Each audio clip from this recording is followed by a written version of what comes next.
नमस्कार, मी वैष्णवी पवार तुमचं सर्वांचं चॅनलमध्ये अगदी मनापासून खूप खूप स्वागत। तर मंडळी, आज मी तुम्हाला घेऊन चालते स्वामी केंद्रात, सोबतच महादेवांच्या मंदिरात। तर चला। तर बघा, रस्त्यानेच मोठा गणपती बसवलेला होता आणि इथे बघा लहान मुले किती सुंदर असा डान्स करत आहे।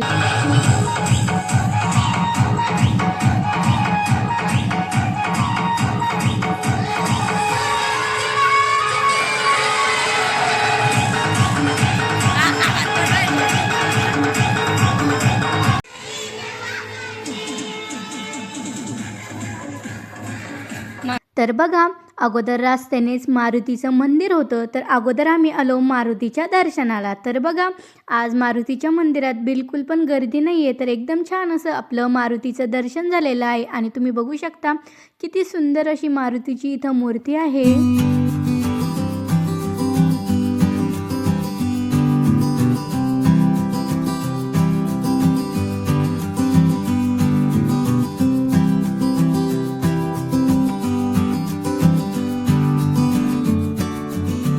तर बघा मंडळी, एकदम छान असं आपलं मारुतीचं दर्शन झालेलं आहे आणि समोरच इथं महादेवांची पिंड आहे। तर महादेवाचं सुद्धा एकदम छान असं दर्शन घेतलं।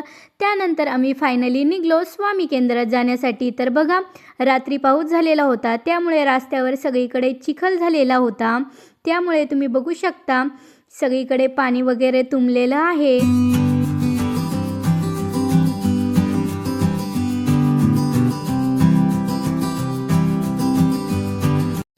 तर बघा मंडळी, हे आहे आपलं स्वामी केंद्र। तर अगोदर पाय धुवून घेतले, पाय खूप जास्त चिखलाने भरलेले होते। त्यानंतर आम्ही आलो स्वामी केंद्रात। तर बघा, हे आहे औदुंबराचं झाड। औदुंबराचं झाड बघितल्याच्या नंतर आपण फायनली आलो मंदिरामध्ये। तर बघा, हे आहे आपलं स्वामींचं केंद्र आणि तुम्ही बघू शकता किती सुंदर असा स्वामींचा फोटो इथे ठेवलेला आहे। एकदम छान असं स्वामींचं दर्शन घेतलं।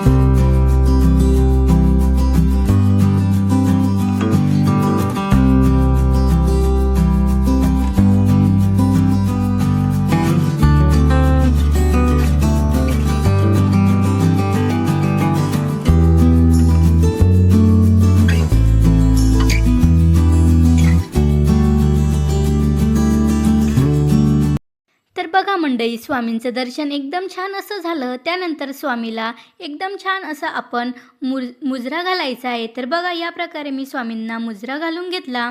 त्यानंतर बाहेर इकडं औदुंबराचं झाड आहे। तर बघा, औदुंबराला मी या प्रकारे प्रदक्षिणा घालत आहे।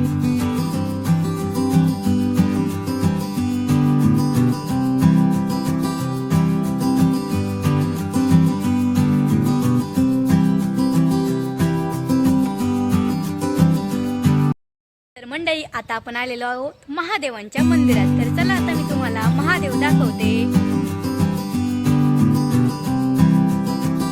तर बघा मंडळी, मंदिरात पाय ठेवल्या मनात एक वेगळीच सकारात्मकता निर्माण होती आणि इथलचं वातावरण सुद्धा एकदम छान असं आहे। इथला घंट्यांचा नाद, शंखांचा नाद आणि हर हर महादेवांचा गजर मनाला अनोखी ऊर्जा देतात। आपण मंदिरात आलो की भक्तीत मन एकाग्र होतं, मनातील चिंता नाहीशा होतात आणि तुम्ही तर बघू शकता महादेव आणि पार्वतीची किती सुंदर अशी मूर्ती इथं आहे। तर बघा, आपण अगोदर महादेव आणि पार्वतीचं एकदम छान असं दर्शन घेऊ।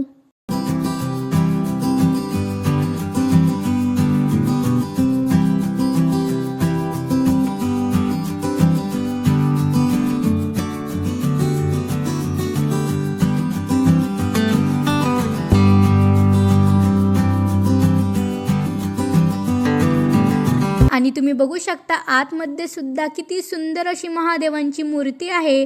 तर आपल्या भोलेनाथांना जास्त काही लागत नाही, फक्त स्वच्छ अंतकरण आणि श्रद्धा हवी. एक बेलपत्र, एक फूल आणि ओम नमः शिवायचा जप हाच महादेवाला सर्वात प्रिय आहे. तर मंडळी, महादेव हे करुणामय आहे, सदैव भक्तांवर कृपा करणारे, म्हणूनच त्यांना भोलेनाथ म्हणतात. त्यांच्या चरणी आलं की अहंकार नाहीसा होतो, मनाला शांती मिळते आणि भक्तांचा आत्मविश्वास वाढतो. तर बघा मंडळी, एकदम छान अशी मी महादेवांचा आशीर्वाद घेतला. त्यानंतर रस्त्यामध्ये एकदम छान अशी गणपती बाप्पाची मूर्ती होती, तर त्याची सुद्धा दर्शन घेतलं.